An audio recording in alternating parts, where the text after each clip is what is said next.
اللہ اکبر. مدینے کی زمین ہے, چھوٹا سا بچہ ہے, عمر بھی کم ہے, کم سنی کی عمر ہے, 3 دن کا پاکا. بچہ نبی کے مزار پہ آیا اور ہاتھ اٹھا کے کہتا یا رسول اللہ میں آپ کا مہمان ہوں, میں نے 3 دن سے کھانا نہیں کھایا. مہمان آپ کا ہوا تھا, میں نے 3 دن سے کھانا نہیں کھایا. یا رسول اللہ کیا مہمانوں کے ساتھ بھی ایسا کیا جاتا ہے؟ اپنوں کو بلا کے کیا کوئی فاتح کراتا ہے؟ اتنا بچے نے رو کے کہا تھا. ایک مولانا نے کندھے پہ ہاتھ رکھ کے کہا بیٹے بات کیا ہے؟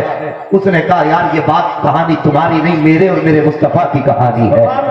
تم سے کیا بیان کروں, مجھے اپنے نبی سے کہنا ہے.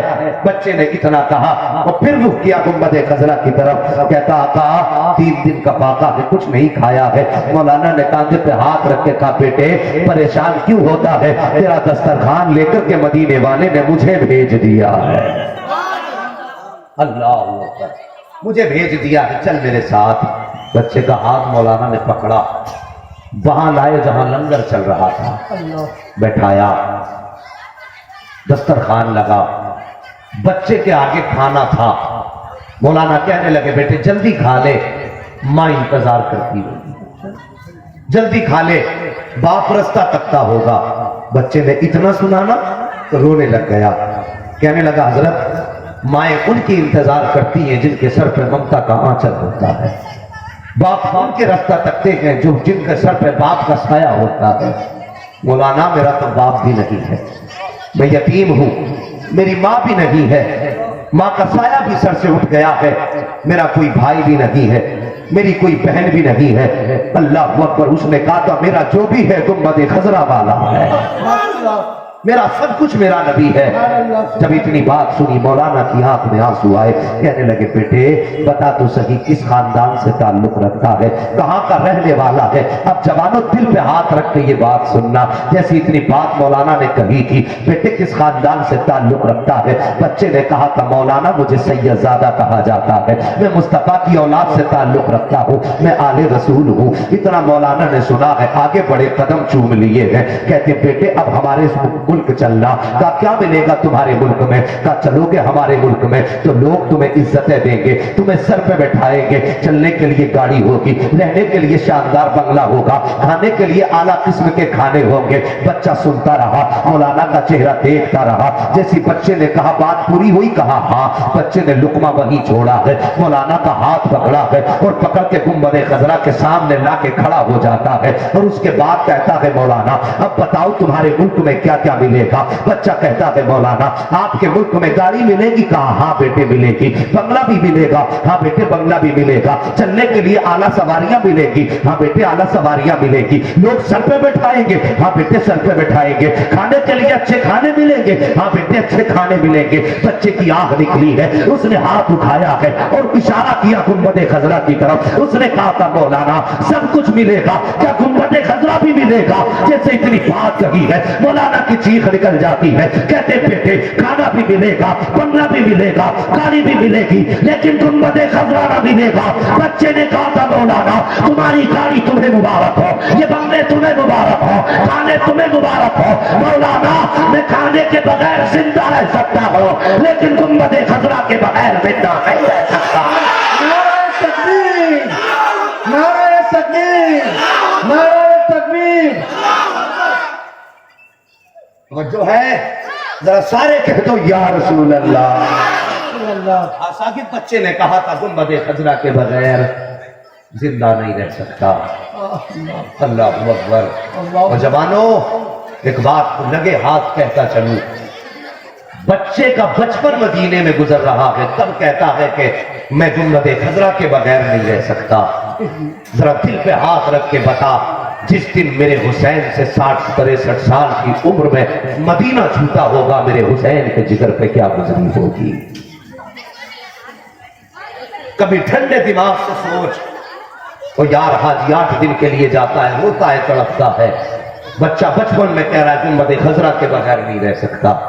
میرے حسین کا تو بچپن بھی مدینے میں گزرا, جوانی بھی مدینے میں گزری, اور صاحب بالوں پہ سفیدی بھی مدینے میں آئی تھی.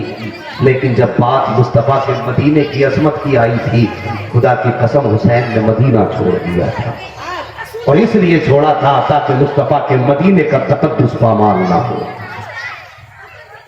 اور جب چھوڑنے کی باری آئی تھی آدھی رات کو آئے, اپنی بہن سیدہ زینب سے کہا تھا زینب جی بھیا کا چلو آج مصطفیٰ کے مزار پہ چلتے ہیں. توجہ ہے, بات سمجھ میں آ رہی ہے؟ آ رہی ہو تو بولتے ذرا یا رسول اللہ. یا رسول اللہ. چل زینب آج نبی کے مزار پہ چلتے ہیں. سیدہ نے کہا تھا بھائی کیوں؟ کہ لگتا ہے آج کے بعد حسین کو مدینہ دیکھنا نصیب نہیں ہوگا. نبی کے مزار پہ جب چلنے لگے آپ کے ساتھ میں سیدہ زینب تھی, اور سیدہ زینب کے ساتھ آپ کے شہزادے تھے اولو محمد. اللہ اکبر. میرا حسین نبی کے مزار پہ جب پہنچا بڑی درد بھری بات میرے حسین نے کہی تھی, نانا آج تیرا مدینہ چھوٹ رہا ہے. اور یوں رخ کیا تھا گنبد خضرا کی چھت کی جانب. اس وقت پرندے بیٹھے تھے, آپ نے پرندوں کو دیکھ کے کہا تھا کتنے خوش نصیب ہو میرے نانا کے مزار پہ بیٹھنے والے پرندوں. آج کے بعد تم صبح بھی نانا کا مزار دیکھو گے, شام بھی نانا کا مزار دیکھو گے, لیکن حسین آج کے بعد مصطفیٰ کا مزار نہیں دیکھ پائے گا. یہ بات میرے حسین نے کہی تھی, اور اس کے بعد رو کے کہا تھا نانا میں کوئی شکوہ کرنے نہیں آیا, میں کوئی شکایت کرنے نہیں آیا, نانا تیرا دین بچانے جا رہا ہوں. نانا بس اتنا چاہتا ہوں جب اکبر کے تیر لگے میرے ساتھ تیری دعائیں ہونی چاہیے. جب اصغر کے گلے پہ تیر لگے نانا آپ کی دعائیں میرے ساتھ ہوں. یہ کہتے کہتے روئے اور رو کے بے ہوش ہوئے. خواب میں مصطفیٰ تشریف لائے, حسین کا سر گود میں رکھا اور ہاتھ اٹھا کے کہا تھا اللہم آتِ الحسین صبرا و اجرا. یا اللہ میرے حسین کو صبر بھی دینا ہے اجر بھی دینا ہے. آپ کھلی ہے, اٹھے ہیں, اور اٹھنے کے بعد جب چلے ہیں رخ کیا ہے مصطفیٰ کے مزار کی طرف, اور سورج چاند ستاروں کو دیکھ کے کہا تھا نانا آج کے بعد تیرے مزار پہ اپنے بھی آئیں گے, پرائے بھی آئیں گے, پاس والے بھی آئیں گے, دور والے بھی آئیں گے, لیکن حسین آج کے بعد تیرے مزار پہ نہیں آئے گا. اللہ اکبر. اور کہتے ہیں نانا آج تیرے بچپن کا دلا ہوا وعدہ پورا کرنے حسین جا رہا ہے. آقا حسین نے مصطفیٰ کے مدینے میں گنبد خضرا سے رخ پھیرا ہے. جب یاد آئی ہے اما فاطمہ کی, خدا کی قسم کام سیدہ فاطمہ, یہ وہ سیدہ فاطمہ ہے اگر مصلی بچھا دیتی ہے تو رب کی رحمت آ کر کے استقبال کیا کرتی ہے. یہ وہ فاطمہ ہے اگر ہاتھ اٹھا دیتی ہے تو ہاتھ نیچے بعد میں آتے ہیں, مقبولیت کی ضمانت پہلے آ جایا کرتی ہے. یہ سیدہ فاطمہ ماں کی یاد حسین کو واپسی میں آئی ہے. کہتے ہیں زینب چلو ماں کو بھی سلام کرتے چلیں. صاحب جیسی آئے جنت البقیع میں دور سے ماں کی قبر نظر آئی. آپ نے دیکھا ہوگا جب بچے پریشانی میں ہوں اور دور سے ماں کا چہرہ نظر آ جائے تو بچوں کی رفتار بڑھ جاتی ہے, تیز دوڑنے لگتے ہیں اور دوڑ کے ماں کے قدموں سے لپٹ جاتے ہیں. کبھی قیدی قید سے چھوٹے اور سامنے گھر والے کھڑے ہوتے ہیں تو جب جیل کے دروازے سے باہر آتا ہے اور سامنے باپ کا چہرہ ہوتا ہے تو رفتار بڑھ جایا کرتی ہے, دوڑ کے باپ کے سینے سے لگ جایا کرتا ہے. آج وہی حال میرے حسین کا ہے. جیسی ماں کی قبر انور پہ نگاہ پڑی ہے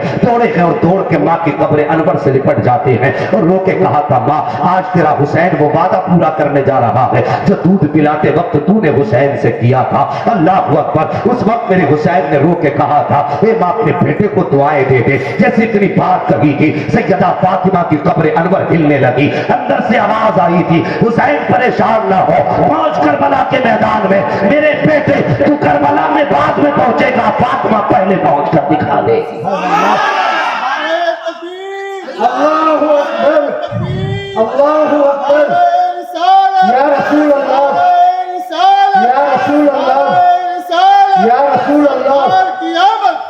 سرکار کی آمد, دلدار کی آمد, دلدار کی آمد, نعرہ حیدری. صاحبو یہ مدینہ ہے, پیمانہ صحیح افضل مکہ کی بڑا ظاہر ہے. ہم عشق کے بندے ہیں کیوں بات بڑھائی ہے, ہم عشق کے بندے ہیں کیوں بات بڑھائی ہے. جوانوں نبی سے وفا کرو, نبی سے عشق کرو, نبی سے پیار کرو, اور رات کو جب آنکھ کھل جایا کرے نا, میں یہ نہیں کہتا وضو کرو, میں یہ نہیں کہتا غسل کرو, اگر آنکھ کھل جائے ہمت نہ ہو تو لیٹے لیٹے چہرے پہ کپڑا ڈال لو اور ڈال کے تھوڑے سے آنسو اپنے رب کی بارگاہ میں بہا کے دکھا دو.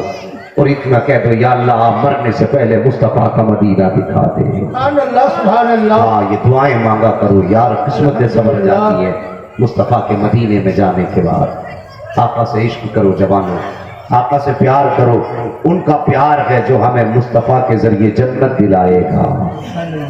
آج لوگ کہتے ہیں تمہیں جلسوں سے کیا ملے گا. جوان کمیٹی والے لوگ موجود ہیں نا یہاں پہ, کمیٹی والے نیچے بیٹھے ہوئے ہیں, ذرا ہاتھ اٹھا کے بتائیں کتنے لوگ اس جلسے کی کمیٹی میں ہیں. حزب اللہ کمیٹی والے ہاتھ اٹھا کے ذرا بتا دیں کتنے لوگ ہیں.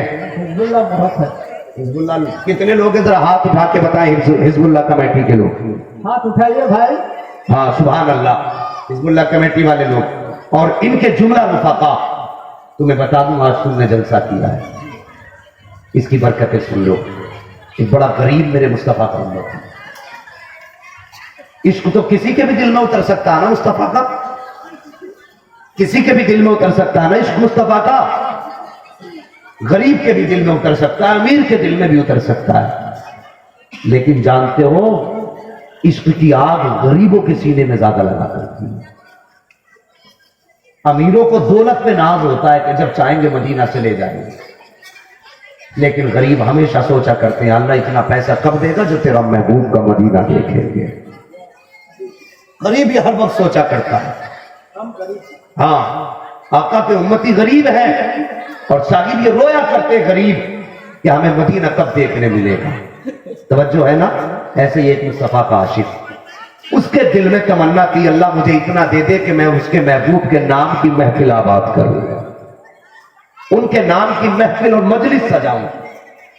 تھا بڑا غریب, جوتے سلا کرتا تھا, پیسے کمائی کے نکالتا رہا, تھوڑے تھوڑے نکالتا رہا. ایک دن پیسے اکٹھا ہو گئے, اس نے لنگر کیا, مصطفیٰ کے نام پہ لوگوں کو کھانا کھلایا. لوگ کھانے آئے. رات کو مصطفیٰ کے ذکر کی محفل سجی, ذکر ہوا رات بھر. علماء جتنے آئے تھے ذکر کر کے چلے گئے. جب ذکر کر کے گئے 8 دن کے بعد جو مولانا ذکر کرنے آئے تھے مصطفیٰ کا, اس غریب کی ان مولانا سے ملاقات ہوئی. وہ کہنے لگا مولانا پہچانا مجھے؟ کہنے لگے کیا؟ بولے میں وہی ہوں جس کے گھر تم مصطفیٰ کا ذکر کرنے آئے تھے. مولانا کہنے لگے ہاں پہچانا. تو کہنے لگے لاؤ تمہارے قدم چوموں. مولانا نے کہا کس لیے؟ اس نے کہا مولانا تم تو میلاد پڑھ کے چلے گئے, تم تو باتیں کر کے چلے گئے تھے نبی کی. کہنے لگا میں تھک ہار کے جب بستر پہ لیٹا نا میری جلد آنکھ لگی. کہنے لگے خواب میں مدینے والے مصطفیٰ تشریف لے آئے تھے. سبحان اللہ سبحان اللہ.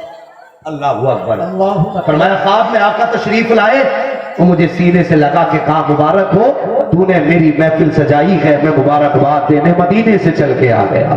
سبحان اللہ سبحان اللہ. قسمت والے ہیں وہ لوگ جو ان کے ذکر کی محفلیں آباد کرتے ہیں, جو ان کے ذکر کی محفلیں سجایا کرتے ہیں. وہ مقدر والے ہیں. کمیٹی والوں قیامت کے دن سب اپنے اپنے نام سے پہچانے جائیں گے. ایسی تنظیم آپ کی ہے, کمیٹی آپ کی ہے. کاش قیامت میں فرشتہ یہ کہہ دے وہ کھڑے ہو جو مصطفیٰ کی میلاد کرایا کرتے تھے. سبحان اللہ سبحان وہ کھڑے ہو جو ان کے نام کے چرچے کیا کرتے تھے. اگر فرشتے نے اتنا کہہ دیا نا خدا کی قسم یہاں آنا بھی کامیاب ہو جائے گا, یہاں سے جانا بھی کامیاب ہو جائے گا. ہاں اللہ کرے یہ محفل سچتی رہے اور قیامت تک مدینے والے کی باتیں ہوتی ہیں. صاحب عشق کرو, نبی سے پیار کرو. نبی کا عشق ہے جو مصیبتوں کو ٹال دیتا ہے. آج کچھ لوگوں کے ذہن میں یہ بات رہتی ہے کہ نبی کی باتیں کرنے سے کیا فائدہ. ہاں صرف اللہ کی تسبیح بیان کرو.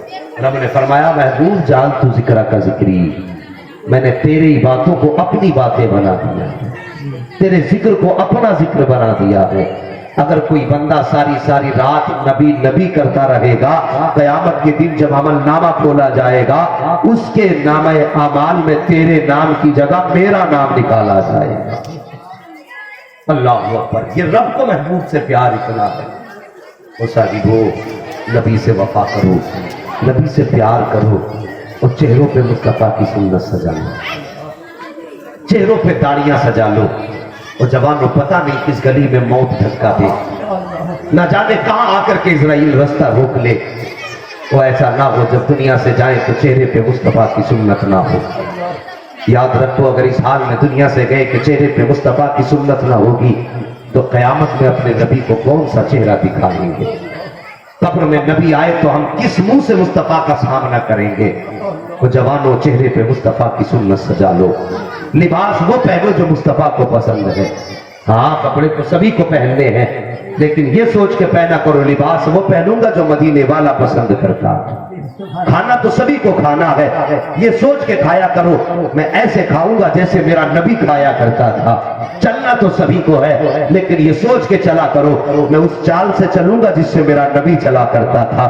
جب یہ نیت ہوگی تو قدم تمہارے ہوں گے کرم مدینے والے کا ہوگا. جب یہ نیت ہوگی لباس تمہارا ہوگا فیض مدینے والے کا ہوگا. جب یہ نیتیں ہوگی تو لقمہ تمہارے حلق میں جائے گا, برکت خدا عطا فرمائے گا. اور جب اس طرح پرورش پا کر کے جوان بنو گے اور انتقال کرو گے جنازہ کاندھوں پہ جائے گا. دنیا کہے گی زمیندار کا بیٹا جا رہا ہے, کوئی کہے گا دنیا کے پہلوان کا بیٹا جا رہا ہے, کوئی کہے گا ٹھیکیدار کا بیٹا جا رہا ہے. لیکن فرشتے کہیں گے خبردار یہ تم کہتے ہو یہ زمیندار کا جنازہ ہے, ہم کہتے ہیں مدینے کے تاجدار کے غلام کا جنازہ ہے. نعرہ تکبیر, نعرہ تکبیر.